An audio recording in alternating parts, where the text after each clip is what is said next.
அன்னை தகவல் சேனலில் இன்றைக்கி என்ன பார்க்க போகிறோம் அப்படின்னா 21/12/2023 மதியம் 3 மணிக்கு திருப்பதி 500 ரூபா விர்ச்சுவல் சேவா தரிசன டிக்கெட்டு ஓப்பன் பண்ணுறாங்க.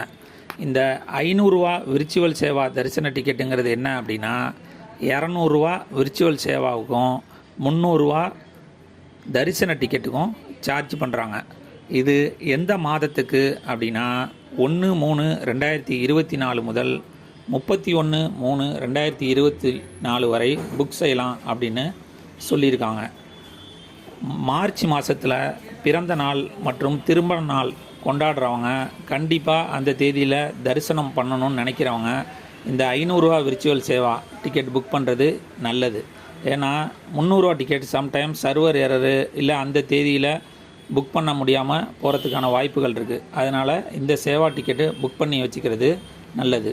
மேலும் புக் செய்கிறவங்க என்னென்ன டாக்குமெண்ட் எடுத்துகிட்டு வரணும் அப்படின்னா, யார் பேரில் புக் பண்ணுறீங்களோ அவங்களோட passport size photo, Aadhaar card மற்றும் செல் நம்பர் எடுத்துகிட்டு வரணும். கடந்த 3 மாதமாக சேவா டிக்கெட்டு 500 ரூபா விர்ச்சுவல் சேவா டிக்கெட்டு ஃபோட்டோவோட பிரிண்ட் அவுட்டில் வருது. அதனால் அதை எடுத்துகிட்டு வர்றது நல்லது. எந்த செல் நம்பரை வச்சு தரிசன டிக்கெட் புக் பண்ணுறீங்களோ அதே செல் நம்பரை வச்சு தான் ரூமும் புக் பண்ணணும். அதனால் ஒரே செல் நம்பரை எடுத்துகிட்டு வந்துட்டு தரிசன டிக்கெட்டு புக் செய்க. நன்றி, வணக்கம்.